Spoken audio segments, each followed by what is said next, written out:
Quem tá afim de fazer acontecer aqui? Fala eu. Boa.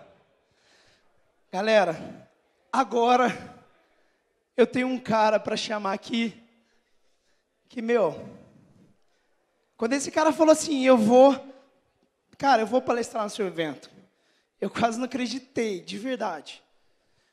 Um cara que eu comecei a acompanhar há algum tempo. Eu já tinha visto entrevista dele no Jô Soares. É conhecido como um dos caras. Lembra que eu falei ontem sobre a velocidade? E é um dos caras mais reconhecidos. Quer dizer, é o cara mais reconhecido no Brasil sobre produtividade. Quem aqui gostaria de produzir muito mais? Deixa eu ver. Quem que gostaria de aprender a ir muito mais rápido? Deixa eu ver aqui. Eu? Fala eu! Então, eu queria chamar aqui no palco com vocês, Christian Barbosa! Christian! Obrigadão. Olá. Boa tarde para vocês. Eu fiquei vendo um monte de palestra hoje, né? Porque o Samuel falou, eu que topei vir aqui e tal, mas eu é que tinha que estar pagando para estar aqui, porque eu vim aqui para aprender, né? Vi as palestras hoje de manhã, vou ficar até amanhã. Aí vi a palestra do Rodrigo Cardoso, né? O Rodrigo Cardoso, não sei se ele está por aí, mas há muito tempo eu conheço o Rodrigo. Eu tinha 20 anos de idade, eu vi um evento que o Rodrigo participou em São Paulo, e eu falei, caramba, vi um monte de gente no evento, vi umas 2.000 pessoas, falei, caramba, isso dá dinheiro. Aí falei, vou fazer um evento igual a esse na minha cidade. Aí fui lá, mobilizei, fizemos um evento, 1.500 pessoas. E aí eu contratei o Rodrigo para fazer esse evento, eu tinha 20 anos. E aí um dos palestrantes deu cano, não pôde ir, tal, não sei o que foi o Roberto Chianchique, que eu agradeço ele até hoje por isso. E aí eu fui substituir o Roberto, fazer a palestra lá. Eu tinha 1 hora para falar, mas eu estava com tanto medo, nossa, eu falei tanta coisa errada, mas ali começou a minha carreira de palestrante aos 20 anos. Então eu agradeço muito ao Rodrigo, porque ele foi o cara que eu estava lá atrás, como ele falou, e ele falou, talvez você vá lá, era tímido, tal, não sei o que, você possa fazer sua palestra. Porque eu sou o oposto do Rodrigo, né? O Rodrigo parece uma galinha que tomou cocaína, né? Vocês já viram? Eu já sou o cara nerd, sou o cara tímido, matemático, tal, não sei o que. Então eu não sou isso, o Rodrigo Cardoso, mas agradeço ele por tudo que ele fez, um cara incrível que eu realmente valido pra cacete.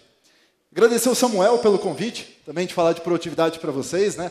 Falar de empreendedor produtivo hoje. Eu vou fazer um mix de algumas coisas aqui, eu vou falar um pouco de produtividade, bem pouquinho mesmo, e vou falar algumas coisas sobre empreendedorismo, que eu acho que todo mundo aqui é empreendedor e pode ter um toque ou outro. Eu não sou um cara de marketing digital, eu lancei um primeiro produto que a gente fez aí um teste ano passado, foi muito bem, a gente conseguiu faturar 7 dígitos aí, com esse produto no nosso primeiro lançamento e a gente usou basicamente só a minha lista, sem fazer um ou outro afiliado, acho que participou, mas foi bem pouquinho a venda.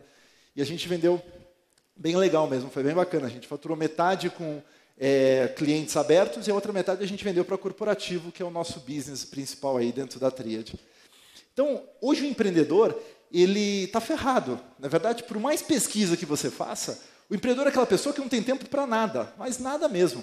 Há um tempo atrás eu fiz uma pesquisa para o Fantástico e eles me pediram nessa série que a gente fez sobre tempo para falar. A gente fez uma pesquisa, eu estava fazendo com a Você SA e a gente queria saber como que o brasileiro utilizava o seu tempo. E a pesquisa mostrou dados absurdos, né? Em primeiro lugar, a pesquisa a gente fez, sei lá quantos anos atrás, e a gente continua fazendo essa pesquisa todos os anos. A gente está aí no 5º ou 6º ano de pesquisa. E a primeira pergunta que a gente perguntou foi a seguinte: você enrola durante o horário de expediente? E aí a gente queria saber se o cara enrolava 0 minutos, 15 minutos, meia hora, 1 hora, 2 horas. O cara podia enrolar na pesquisa até 5 horas por dia. Resultado, 80% dos brasileiros falaram que enrolavam de 30 minutos a 3 horas por dia durante o horário de expediente. E um detalhe interessante dessa pesquisa é que 98% das pessoas, na média de todos os anos, responderam essa pesquisa durante o horário de expediente. No site do Fantástico, da Tríade, da Você SA, estava lá o link, os caras respondiam durante o horário de expediente. Aí a gente perguntou, que você enrola, a gente está vendo.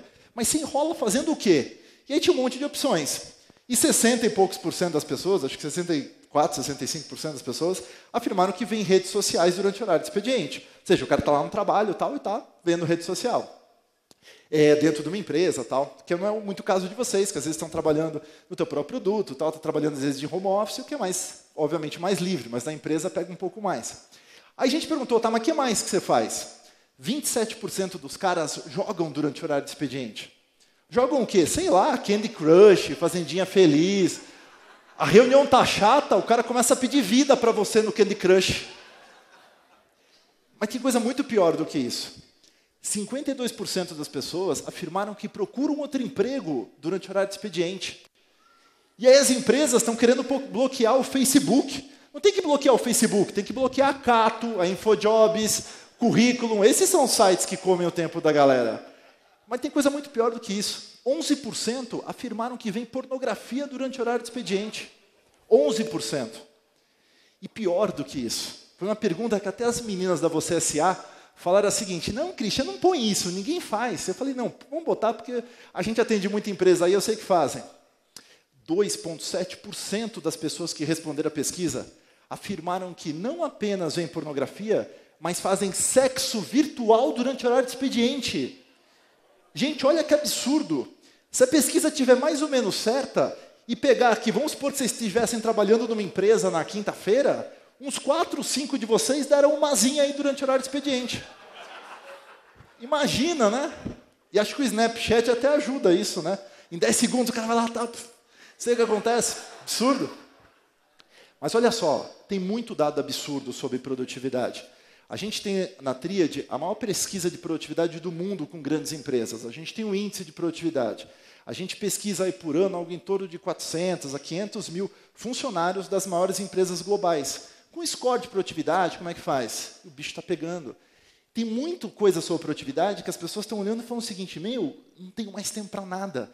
Estou numa correria absurda, estou trabalhando feito um desesperado, ou estou cheio de coisa para fazer e não consigo fazer. A pessoa compra livro, não consegue fazer, não consegue ler. Compra curso, não consegue fazer. Tempo para a família, tempo para esporte, tempo para o lazer, já não tem há muito tempo. E quando ela vê, a vida passa. Porque a vida passa rápido demais, para quem não aproveita. Mas não é o tempo que acelerou. Você está acelerado nesse momento. E é isso que está pegando com relação à produtividade. A gente tem que mudar muito forte a forma como a gente está encarando isso, para fazer uma diferença na nossa rotina. E dá para fazer uma diferença com relação a isso. Se eu não conto, todo mundo me pergunta, por que você se tornou um especialista nesse assunto de produtividade? Né, você queria, foi uma meta? E óbvio que não. Eu comecei minha vida muito jovem. Quando eu tinha 7 anos de idade, eu enfiei na cabeça que queria ser empresário.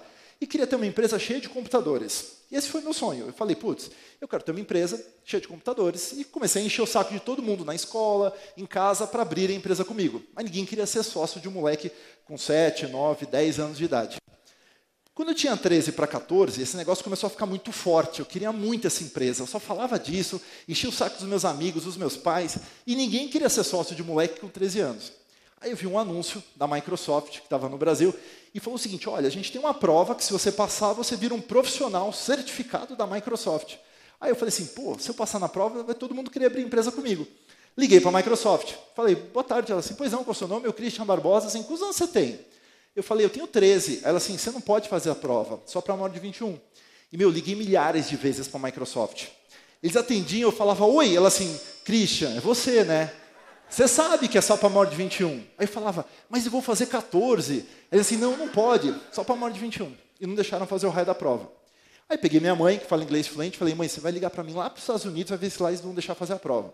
Minha mãe não queria ligar, tal, não sei o quê, mas eu sou um cara muito chato, vocês vão ver até o final da hora. E aí o que acabou acontecendo foi que depois de tanto encher o saco da minha mãe, ela conseguiu ligar lá para os Estados Unidos e falou com uma moça, que falou o seguinte, dona Glaucia, não tem sentido o seu filho fazer essa prova. O nosso profissional mais jovem aqui tem 20 e poucos anos, seu filho não vai passar, vai se frustrar. E a minha mãe falou o seguinte, olha, não importa, mas deixa esse moleque fazer a prova, porque ele está tão chato que eu não aguento mais ele em casa. E a mulher ficou com pena da minha mãe e deixou fazer a prova. E veio um livrão para estudar de umas 1000 e poucas páginas em inglês. Eu tenho até hoje esse livro. E aí eu estava na 8ª série. Tinha todas as desculpas do mundo para não estudar aquele negócio. Eu não falava inglês, não gostava de inglês, fazia inglês obrigado na escola. E aí eu criei uma frase que eu uso até hoje em vários lugares, que é o meu lema de vida, assim, Não sei quem falou isso, ou de onde eu ouvi isso, mas virou meu lema. Quem quer, faz. Quem não quer, arruma uma desculpa. Não é verdade? Isso é verdadeira gestão do tempo. Você quer, vai lá e faz. Não quer, vai arrumar uma desculpa. O melhor exemplo disso é a paixão. Quando você está apaixonado, você vai lá e compra maçã do amor lá nos quintos dos infernos. Acabou a paixão? Ai, amor, aquela barraquinha de maçã do amor acabou. Quem quer, faz. Quem não quer, arruma uma desculpa. E aí eu comecei a olhar para aquele livro e falei o seguinte, cara, não é o livro, é a minha empresa. Eu pensava na empresa. Aí comecei a estudar aquele negócio. 2 meses e meio depois, eu fiz a prova, aí eu passei. Me tornei, na época, o profissional da Microsoft mais jovem do mundo. Aí a Microsoft me convidou para trabalhar lá, junto com o time de desenvolvimento do Windows 95.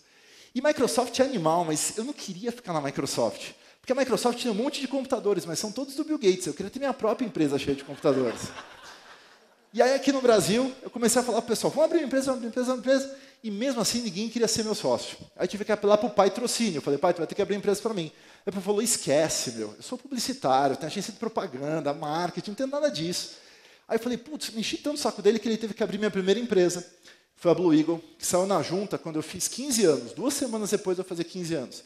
E essa empresa só funcionava de tarde, porque eu estudava de manhã, e era um telefone que tocava na minha casa de tarde. Primeiro ano foi nulo também. Não rolou muita coisa. Mas no segundo ano surgiu a oportunidade de fazer o primeiro portal de internet da América Latina, que foi um portal da Globo na cidade de Santos. E foi o primeiro a ter notícias diárias na internet, publicação. A gente fez o primeiro publicador do mundo aí que existia, bem antes de WordPress e tal. A gente fez uma parceria com uma empresa chamada Vermont. A Vermont criou um produto chamado FrontPage, que a gente vendeu depois para a Microsoft, esse produto. E aí o que acabou acontecendo foi que várias outras empresas queriam fazer os seus portais com a minha empresa, porque a gente tinha feito um e a gente tinha o know-how para isso, e ninguém tinha feito. E aí a gente fez muitos portais. A gente fez os primeiros internet banks do Brasil, uma porrada de portal de conteúdo, uma porrada de coisa. E a empresa cresceu, virou uma empresa cheia de computadores. Quando eu estava com 18 para 19 anos, eu estava com mais de 300 funcionários, a gente faturava mais de 70 milhões de reais em serviço, 100%. A gente era líder de mercado no segmento, eu estava expandindo para a Argentina, a gente tinha unidade no México, estava começando a ir para a Europa, várias cidades do Brasil. Só que eu estava me matando, porque eu sempre fui um cara nerd, sempre, desde criança. E hoje em dia é mó legal ser nerd. Né? Lá atrás era mó merda ser nerd. Né? Você era nerd, eu lembro que eu era nerd e tinha mais 2 amigos feios igual eu. E as minhas não falavam com a gente, era horrível. Elas só falavam com a gente em época de prova. A gente era ousado, né? Quem é nerd aí? Algum nerd aí? Qual o seu nome? Alan. Era assim contigo também, Alan? Mais ou menos, né? Elas nem falavam em época de prova com ele. Cara, aí foi punk, eu era muito nerd, então eu trabalhava muito. Eu não tinha amigos, não tinha esporte, não tinha hobby, não tinha nada. O que eu fazia? Trabalhava, porque eu era nerd, só sabia fazer isso. E trabalhava muito, 16, 18 horas por dia. E aí as pessoas contam uma coisa que às vezes você olha e fala o seguinte, putz, verdade.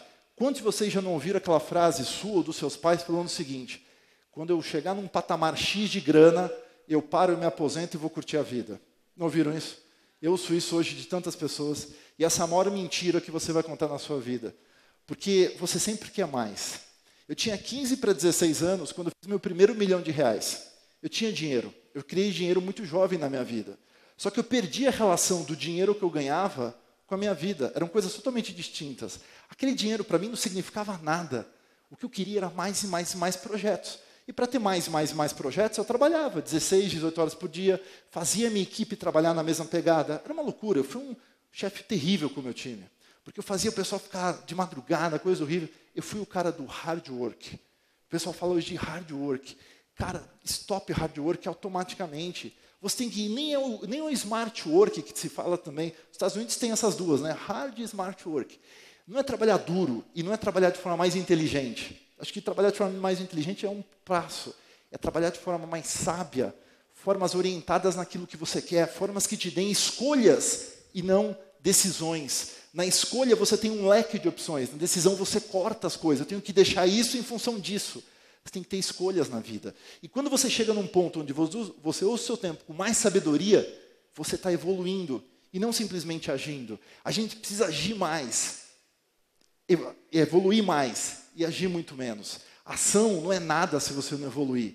Para de trabalhar duro, para de querer trabalhar mais inteligente, trabalhe de forma mais sábia. E eu não conseguia enxergar isso. e tive que me ferrar para isso ver. Eu comecei a ficar doente. Eu trabalhava muito, comia mal, dormia no escritório, não tinha hobby, não tinha esporte, sábado, domingo estava lá. Eu comecei a ficar doente. Eu ficava tão doente, ia tanto no médico, eu fiz uma planilha com a minha secretária, que era doença, sintoma, remédio e posologia. Eu já olhava o que eu tinha, já vou ter que voltar no médico, ia lá, tal, não sei o quê. Me ferrei, comecei a ter um refluxo, que virou uma gastrite, depois uma gastrite erosiva, depois virou uma úlcera, e no final se transformou num tumor no meu tubo digestivo. E quando eu fui fazer a biópsia, o médico olhou e falou o seguinte, você é muito jovem para ter um possível tumor aí no teu estômago. E assim, cara, você tem que mudar radicalmente o teu estilo de vida. Faz um curso de yoga, meditação, gestão do tempo. E quando aí foi gestão de tempo, foi a coisa mais idiota que eu ouvi alguém falar. Minha formação toda é computação, matemática, estatística. E aí minha secretária, eu comentei com ela, e ela me inscreveu num curso de gestão de tempo, de uma empresa americana, que eu fui lá em São Paulo, fiz o curso dos caras, e estava super irritado de ter que ir naquele negócio. Mas quando terminou o curso, ali eu vi a luz. Sabe quando você vê Jesus Cristo lá no final do túnel, você fala, porra, aquilo vai me salvar, vamos naquela luz ali. E eu falei, isso aqui vai me salvar. E aí eu comecei, como um bom nerd, a fazer um monte de cursos daqueles caras, uma empresa americana. E na quarta vez que eu fui fazer o curso dos caras, os caras me convidaram para ser instrutor deles no Brasil. E eu realmente comecei a ter mais tempo, mas não foi do dia para a noite. Eu, Christian, demorei 3, 4 meses, mais ou menos, para sentir os efeitos da produtividade na minha vida, que eu chamei de milagres. O primeiro milagre foi conseguir fazer minha faculdade, porque eu bombei 2 anos por falta, porque eu não ia. Tinha cliente, tinha dinheiro, por que eu ia para a faculdade? Né? Tinha o meu ídolo, Bill Gates, que não fez faculdade e tal, mas enfim, besteira, eu fiz faculdade e tal. Eu não ia. 2 anos depois, consegui ir. Eu consegui parar de trabalhar no sábado e no domingo, que foi uma puta de um milagre animal para mim, porque para mim não tinha esse momento de lazer.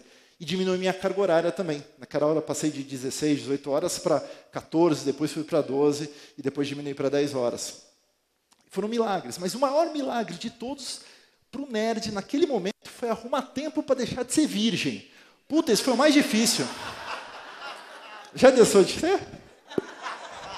Fluiu já?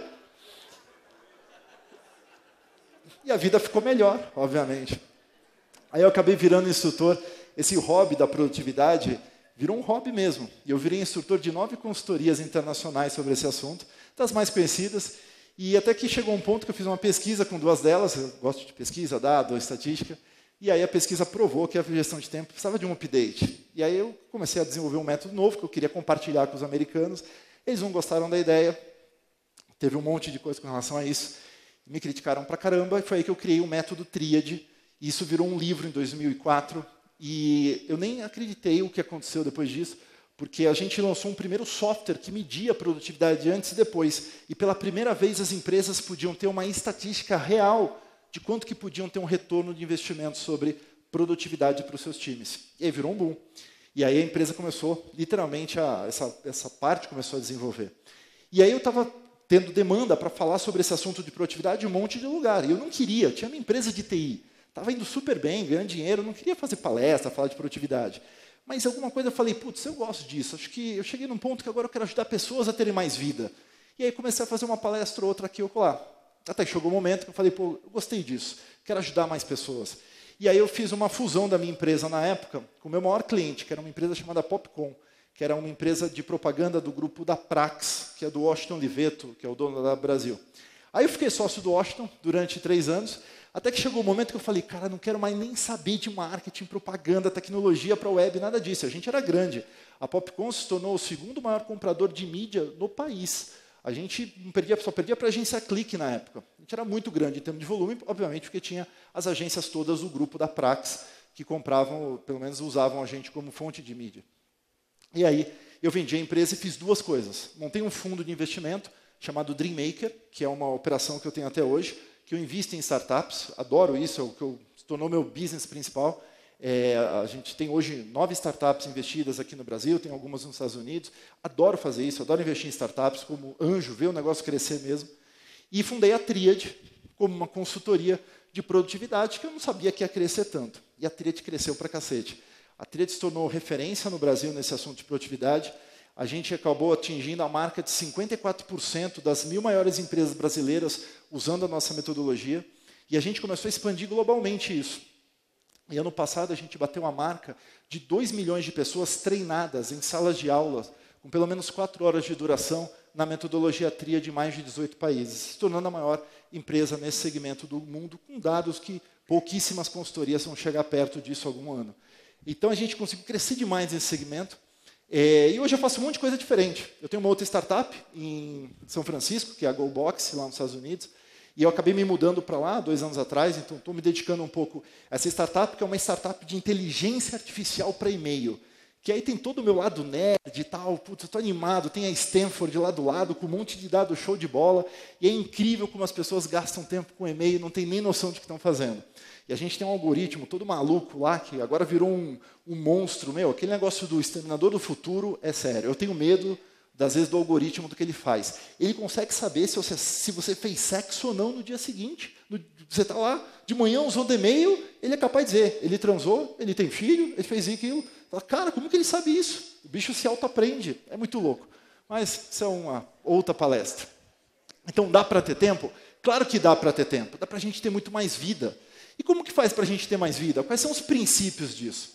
Eu digo que as pessoas, tem um livro meu chamado Equilíbrio e Resultado, que eu publiquei alguns anos atrás, que eu sempre recomendo esse livro. Acho que esse livro, primeiro, foi uma pesquisa muito legal, super séria, sobre procrastinação.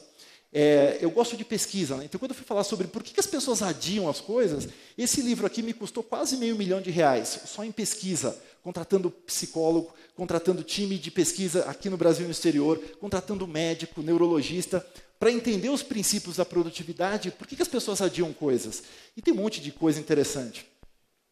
E nessa pesquisa, eu falei o seguinte, as pessoas estão procurando 2 coisas na vida. Resultados, que é tudo aquilo que você obtém. 6 dígitos em 7 dias, etc, etc. Seu carro, suas metas que você tem, físicas. E você precisa de equilíbrio, que é tudo aquilo que te traz paz, que te traz aquela qualidade de vida, que faz bem para a tua saúde e para os teus relacionamentos. Muito bem. A gente, juntando essas 2 coisas, a gente tem níveis que as pessoas podem atingir de produtividade. A gente pode dizer, por exemplo, que tem pessoas que têm um baixíssimo nível de resultado. Ela não consegue ter resultado, mas ela tem alto equilíbrio. Sabe aquele cara que às vezes tem um conhecido, estudou comigo, não é muito meu amigo, mas eu conhecia ele, que ele é instrutor de surf hoje lá em Santos. Cara, ele é show de bola, tal, não sei o quê, vive na praia, tal, não sei o quê, mas ele não tem recursos financeiros. Mora com os pais, está com 35 anos, mora com os pais, não consegue manter um relacionamento por mais de uns 6 meses, porque no começo é animal a menina, levar a menina para a praia, fazer um luau, pegar um peixe, fazer um luau ali numa folha de bananeira, fazer uma tainha para a menina. Mas depois a minazinha se cansa de andar no cano da bicicleta, entendeu? Aí ele não consegue manter o relacionamento. Tem equilíbrio para caramba, mas o resultado dele é ruim. Agora, tem pessoas que têm as 2 coisas ao mesmo tempo. Essa parte de cima dessa matrix. Tem pessoas que têm muito equilíbrio e muito resultado. E é aqui que a gente tem que alcançar. E quando eu estava fazendo a pesquisa para isso, eu falei, vai ser muito fácil de achar pessoas aqui que têm baixo resultado e alto equilíbrio. Mas vai ser difícil de achar pessoas que têm um alto equilíbrio com alto resultado. E aí me enganei. Várias das pessoas que eu achei para entrevistar para o livro, presidentes de empresa, empresários, cases muito bacanas, eles estão nesse ponto. Tem alto equilíbrio com alto resultado. Porque eles aprenderam a fazer o quê? Controlar o mindset deles produtivo. Controlar como que o cérebro deles trabalha com relação a isso. Agora, tem pessoas que estão ferradas, não tem nem equilíbrio nem resultado. Muitas dessas pessoas você precisa puxar, porque elas não vão vir sozinhas. Precisa de um coach, precisa de uma ajuda, até psiquiátrica às vezes. São as pessoas que estão em depressão. Elas só conseguem enxergar o problema na vida dela. E elas têm pessoas que têm alto resultado, mas têm baixíssimo equilíbrio. Empresários, alguns caras que conseguem, às vezes ganham dinheiro pra cacete, mas não tem vida, não tem filhos, não tem família, não tem nada, porque simplesmente estão sugados, que é como eu fazia no meu passado. A gente tem que buscar estar na célula 4, que é mais resultado com mais equilíbrio. Como que a gente faz isso? Defendo 5 grandes princípios de produtividade. Eu falo de produtividade há mais de uma década, a gente tem muito dado sobre isso. O que a gente pode cientificamente sistematizar para a pessoa ter mais produtividade? Primeiro, você tem um fator que faz o seu tempo acontecer ou não faz o seu tempo acontecer. E não é o relógio nem o seu coração. Ah, meu propósito de vida vai fazer eu ter mais tempo. Legal, mas na prática não é bacana. Ah, eu vou olhar a minha agenda, uma ferramenta de produtividade para ter mais tempo. Legal, mas também não faz isso acontecer. O que faz isso acontecer é o seu cérebro. Você treina o seu cérebro. Uma areazinha aqui específica chamada de córtex pré-frontal. Eu tive a oportunidade de passar 3 meses dentro da faculdade com neurologistas americanos, neurocirurgiões, pesquisadores sobre o cérebro, fazendo ressonância magnética funcional com pessoas improdutivas, com pessoas produtivas. E a gente conseguiu entender o seguinte, quais são os fatores que no meu cérebro conseguem fazer a mudança para eu me tornar mais produtivo? Cientificamente a gente mapeou isso. A gente tem um treinamento presencial que é o Boost, a gente pegou esse treinamento com pessoas altamente improdutivas e esses caras passavam na ressonância magnética semana a semana. Obrigado, agora consigo enxergar um pouco. Estava ficando já cego com essa luz. E aí, tentando fugir dela, ela me acompanhava. Então, deixa ela para lá. E essa semana a semana, a gente viu o efeito disso no cérebro dos caras. Eu fiquei fascinado. Eu não sou médico, tal, não posso falar sobre isso. Aprendi muito sobre o cérebro com top neurologistas nos Estados Unidos que focaram nesse assunto de produtividade. E, teve muito aprendizado ali, muitas coisas interessantes que eu não sabia do porquê que a metodologia tríade dava mais resultado que algumas outras, quando a gente ia medir na prática dentro dos clientes. E os caras falaram, tem sacadas que você teve que afetam tão diretamente o córtex pré-frontal que é por isso que você desenvolve o cara e torna ele mais produtivo no médio e longo prazo. Porque você não está simplesmente fazendo o cara ali no curto ter resultado. Você está mudando a forma como o cérebro dele reage às demandas. O cara recebe muita urgência. Automaticamente, a tua amígdala aqui em cima libera uma bomba de adrenalina. As pessoas que têm um córtex pré-frontal que não estão produtivas assim, elas meio que se desesperam, fazem uma coisa... E isso consome mais energia, mais glicose, o cara fica muito mais indisposto e toma decisões erradas ou adia decisões. Agora, os caras que treinaram seu córtex pré-frontal, isso pode ser treinado, esses são os caras que conseguem, no momento desse, parar o tempo e falar, ok, o mundo está caindo, mas vamos fazer isso primeiro, depois isso aqui, e vamos focar nisso aqui. E acabou, eles tocam. Isso não significa ser zen, muito pelo contrário, porque eu tinha essa hipótese, que a gente testou também lá. Será que o cara da yoga, da meditação, ele é mais produtivo que o outro? Não necessariamente. O cara da yoga, da meditação, tem um controle melhor sobre as suas funções cerebrais, sem dúvida, mas não necessariamente nas áreas corretas da produtividade. O que mais treina isso? Como que eu treino, então, meu córtex? Primeiro, eu preciso classificar o meu tempo. Isso é tão importante que eu nem imaginava. A gente sabia isso por causa de software. A gente tem um software na Neotriad, que é uma outra empresa que eu tenho, que desenvolve software de produtividade, junto com um fundo de investimento. Aí a gente tem feito muita pesquisa sobre isso, vamos relançar, inclusive, um produto nosso, que é o Neotriad, esse ano, muito legal, muito diferente. E ali a gente tinha dado que dizia o seguinte, os caras que faziam a tarefa dele, preciso mandar um e-mail, fazer um relatório, fazer tal coisa, e classificavam, isso é importante, isso é urgente, eram os caras que, no médio e longo prazo, tinham melhores resultados. Quando a gente foi lá e viu isso na ressonância, o que a gente descobriu? Isso ativa automaticamente 3 áreas do cérebro, entre elas o córtex pré-frontal, que é muito diferente se a gente simplesmente marca num to-do list lá o que eu vou fazer. Preciso mudar meu mindset, classificar meu tempo, preciso ter um método que te ajude a fazer acontecer.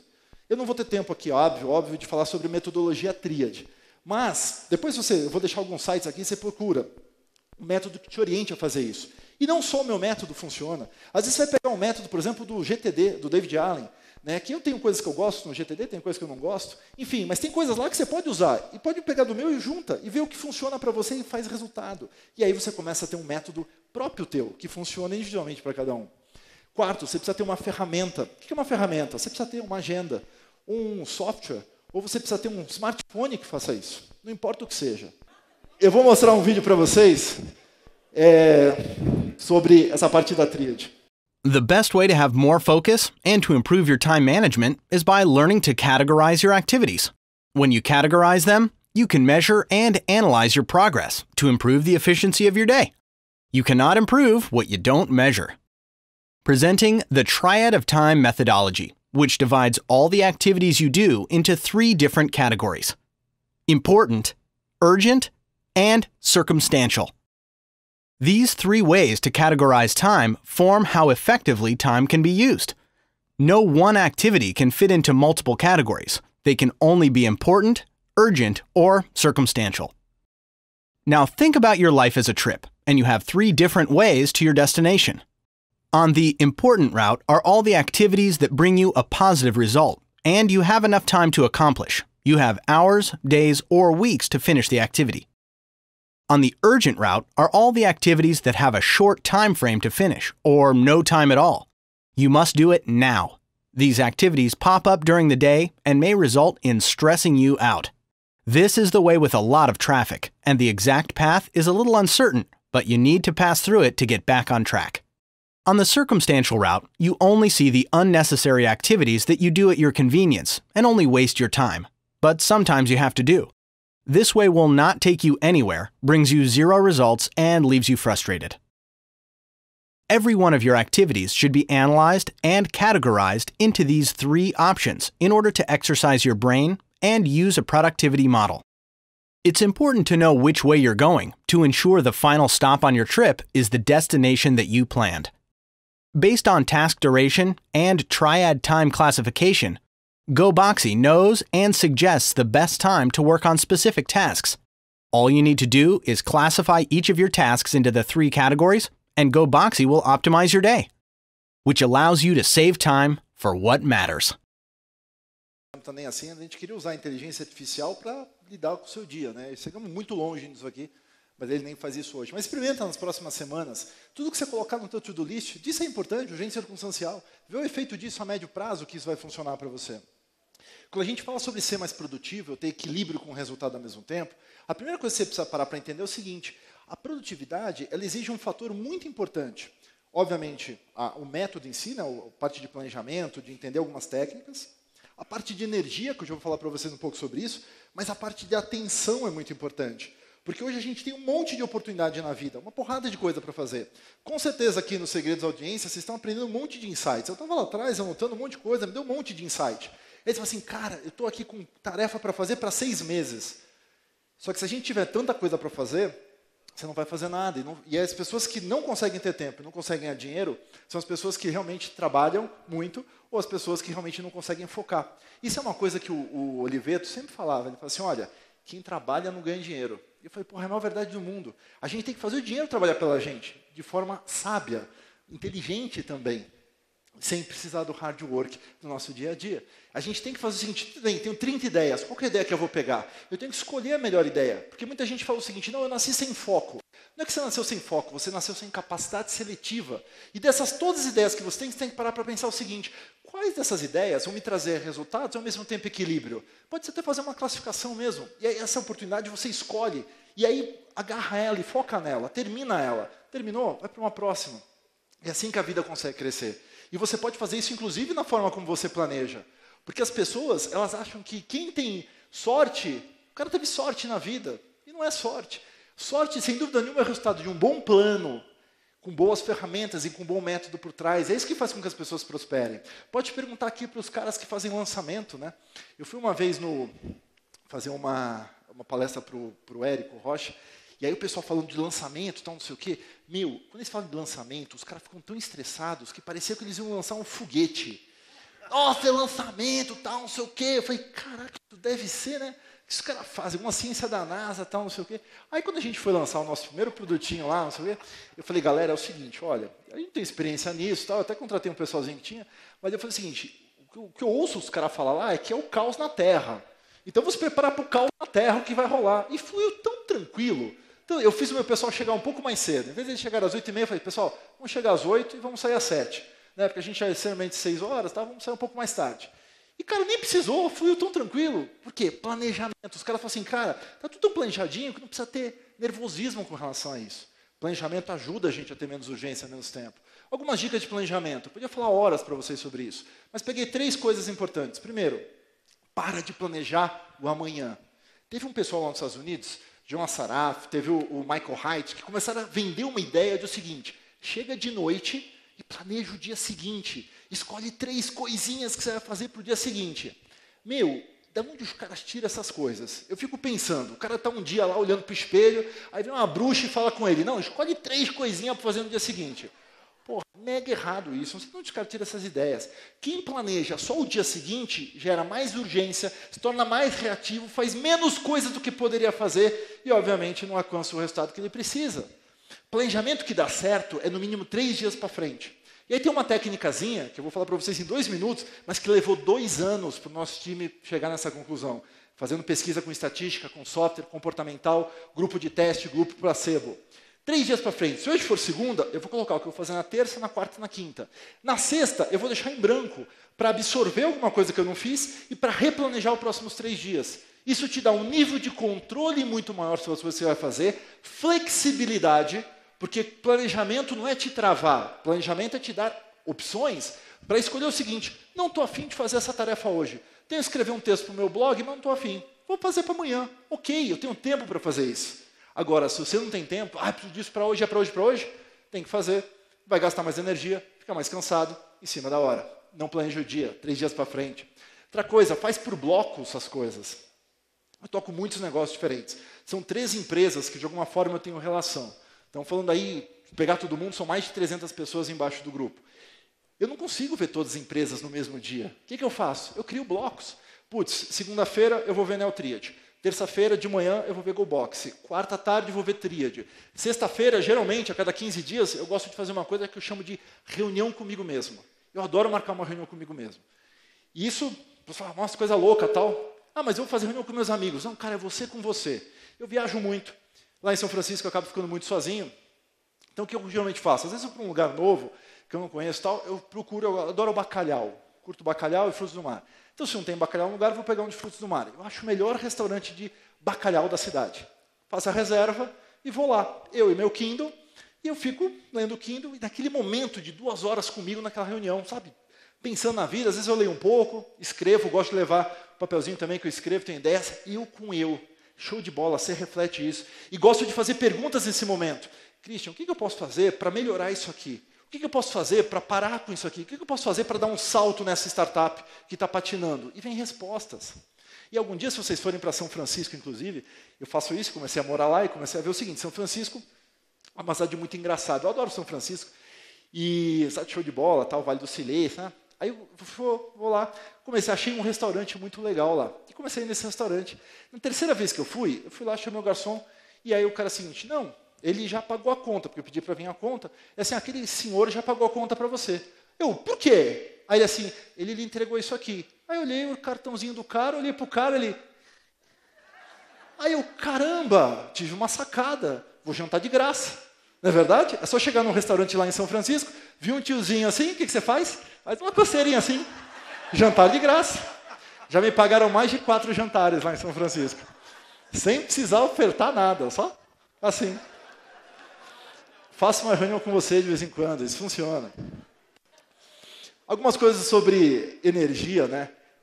Hoje o pessoal fala um monte de coisa sobre energia. A gente estava trazendo uma empresa dos Estados Unidos para cá, que fala sobre performance humana, tal, pá, não sei o quê. E aí a gente cancelou o contrato, porque está dando um rolo essa história de energia. O que é energia? É a tua disposição. Está com vontade de fazer. Porque também não adianta nada você planejar se não tiver com vontade. Não adianta nada ter vontade se você não planeja. As duas coisas nascem juntas. O que faz para ter mais energia? Coisas que eu posso falar. Primeiro, água. Não em excesso, mas toma um pouquinho mais de água, isso é básico. Esporte, uma coisa que você tem que fazer. Vitamina D, através do sol, tomar um pouco de sol. Melhorar a tua alimentação, sem dúvida, melhorar a tua alimentação. E buscar uma suplementação para você, não alguma coisa que te vendem. Eu pedi para o meu time, nas últimas semanas, tirar qualquer referência a Christian Barbosa, onde eu recomendava tomar água de manhã com limão, e sal, tal, não sei o quê, que tinha um estudo sobre isso. Café, alimentos específicos, tirei tudo do ar. Por quê? Porque nessa empresa lá, que tem uma grande farmacêutica por trás e tal, estão rolando milhares de processos de pessoas que... Às vezes eu posso chegar aqui e falar o seguinte, olha, coma a noz, porque a noz é um tipo de gordura que faz bem para o teu cérebro. E na teoria é verdade. Aí você vai, come noz e você tem uma alergia à noz. O que vai acontecer? Você vai se ferrar com isso, não é verdade? Surgiu nos Estados Unidos, alguns anos atrás, uma onda de biohacking. Ou seja, você tem que analisar a sua biologia, ver o que funciona melhor, etc. Eu entrei nessa onda um tempo. Fiz testes comigo também. E descobri qual o perigo de fazer um negócio desse. Mas é um perigo absurdo. Absurdo mesmo. Você não pode fazer isso. Você não pode fazer testes com o seu corpo, com alimentação, que você não sabe se vai te fazer mal a longo ou médio prazo. Por exemplo, eu fazia um negócio muito que eu vi uma pesquisa lá do pessoal dos Estados Unidos, uma faculdade, que você mastigar a semente do maracujá melhorava aí a sua absorção, diminuía a sua absorção de glicose, melhorava o seu aprendizado, tal, um monte de coisa sobre isso. Comecei a comer a semente do maracujá. Resultado, aí eu peguei depois de um tempo, eu fui num médico seríssimo, nos Estados Unidos, um geneticista, que fez 3 dias de exames genéticos, caríssimo o negócio, mas mapeou todo o meu DNA todas as minhas alergias, toda a minha alimentação, tudo que eu preciso suplementar. Ele falou, se você continuar comendo o que você come, o seu maracujaí, a sua pele fica oleosa, você tem mais queda de cabelo. Isso a médio e longo prazo pode favorecer uma possível diabetes. Eu falei, cara, olha que loucura, eu nem sabia disso. Né? E tem vários, procurei outros caras também, tem várias coisas sobre isso. É muito perigoso eu querer dizer o que você ingere, porque isso pode danificar de um jeito que você não percebe a sua saúde. Agora, todo mundo precisa de suplementação. Nesse médico, ele falou o seguinte, Christian, todo mundo tem carência de vitaminas, uma vitamina D, uma vitamina C, uma vitamina etc. Existem produtos no mercado que aumentam esse tipo de dentro de você. Ele assim, eu falei assim, ó, então é o seguinte, me dá um que tem essa suplementação. E eu tomava um outro, que era o Centrum, para suplementar, né? É o mais famoso, tal. Excelente o Centrum, só que tem um problema. O Centrum tem ferro. Se eu tomar ferro, eu tenho ferritina altíssima. O que acontece? Eu posso ter uma hemacromatose, que é o acúmulo de ferro nos meus órgãos, que pode me levar a uma falência múltipla de órgãos. Se eu não fizesse os exames, eu ia sacar isso. Ia morrer daqui a 20, 30 anos, tomando coisinha diferente. Entendeu? Tem que tomar cuidado. Ele me deu um suplemento que funciona para mim, que não necessariamente vai funcionar para você, chamado Ona Day, da Bayer. Tem tudo que eu preciso, mas não tenho ferro. Cara, a minha capacidade de disposição de energia deu um salto absurdo. Sem tomar chá com gengibre, com coisinha, tomar café com noz moscada. Meu, para de todas essas porra. E eu recomendava isso para as pessoas, mas isso é perigoso. Então, você tem que ter energia, tem, sem a gourmetização da coisa. Simples. Vai num nutrólogo, vai num médico, faz um exame, procura o que eu preciso repor, o que eu não tenho, qual o produto no mercado que me suporta isso. E aí toma para você. Mas não escute o que os outros querem falar para você tomar, porque você vai ficar melhor. Isso é perigoso. E eu não posso fazer isso com a vida das pessoas que me leem, que me seguem. Então eu pedi para tirar qualquer referência dos meus sites sobre isso. Se acharem, me avisem para a gente tirar lá, porque o time procurou, mas nem sempre tem todos. Algumas dicas sobre empreendedores para produtividade. Primeiro, tem 3 coisas que o empreendedor tem que focar. Quando eu vou investir numa startup, eu tenho esses 3 pilares que eu falo para os caras que a gente tem que se cuidar. Primeiro, o modelo de negócio. Se o modelo do negócio não for bom, a estratégia da coisa, não adianta nada que o negócio não vai funcionar. Então tem que ter um modelo, é a base da pirâmide. Operações. O cara tem que ser bom de operações. Atendimento ao cliente, como que ele vai falar com as pessoas, etc. Mas aonde o empreendedor tem que focar mais tempo é no quê? Marketing, vendas, tração. Todas as startups que quebraram tinham um produto. Tinha um produto, tinha um modelo de negócio, provavelmente tinha um time que trocava operações. As startups que quebraram por um único problema, porque elas não tinham tração, elas não tinham vendas. É isso que derruba a empresa. Outra coisa, aprenda com os erros. Vivendo um pouco no Vale do Silício, eu vi o quanto que é importante errar. Aqui no Brasil, a gente erra, o pessoal te critica, te massacra, te destrói. Nos Estados Unidos, você erra, você fala, putz, que legal, você errou. Isso é show de bola. Eu tive a oportunidade, a gente conseguiu, na GoBox, ser aprovado, foi a primeira empresa brasileira que conseguiu isso, pelos 3 maiores fundos de anjo dos Estados Unidos. Os 3, Sandy Hill Angels, Bendy Hill Angels e o Sierra Angels. Lá, quando eu fui fazer a apresentação, estava o cara que fez o YouTube, estava o cara que fez o Twitter, estava a que virou minha mentora hoje, Amante, que parece amante, o nome dela é Amante Najin, que é uma vietnamita. Cara, essa mulher investiu mais de $1 bilhão em empresas como, por exemplo, o último sucesso dela agora é aquela empresa de mensagens, esqueci o nome, super hot aí. Oi? Não, de colaboração, que troca Slack. O Slack é um investimento da Amante, por aí vai. Cara, ela me deu um monte de dica interessante. E ela falou o seguinte, Christian, você tem uma história de empreendedorismo muito bacana, só tem um defeito na sua história. Você não errou. Você tem que contar algum erro. Tem que falar as coisas que deram errado, porque quando se dá errado, é o que te forma um empreendedor melhor.